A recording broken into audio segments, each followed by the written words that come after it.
Using 3D printers to fabricate molds for low-volume injection molding can reduce costs, shorten lead times, and help bring better products to market. Founded in 2005, MultiPlus provides manufacturing services to over 250 clients per year, many of which require small batch production. We've partnered with MultiPlus to walk you through the steps of the injection molding process using 3D printed molds.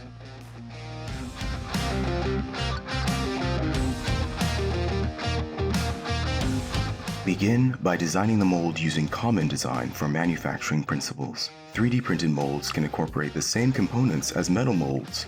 Upload your design into Preform, Formlabs print preparation software. Prepare your print and send it to the Formlabs 3D printer. Choose a material and begin the print. Rigid 10K resin combines high strength, stiffness, and thermal resistance, making it an ideal material for injection molds. All SLA 3D prints require washing and post-curing to bring parts to their optimal mechanical and thermal properties. In just a few hours, your 3D printed mold is ready for assembly. 3D printed molds are often designed to fit within the standard metal frames, which extend lifetime of the mold. Prior to assembly, you may choose to sand or machine the mold to meet critical dimensions.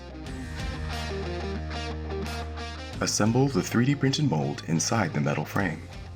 Ejector pins can be added to automate demolding. The mold is now ready to be used. Install the assembled mold in your injection molding machine. Insert the plastic pellets, input the required settings, and begin production. Formlabs 3D printed molds are capable of withstanding hundreds to thousands of shots, depending on the part design and molding conditions. Using compressed air can accelerate cooling time, which is typically longer with plastic molds.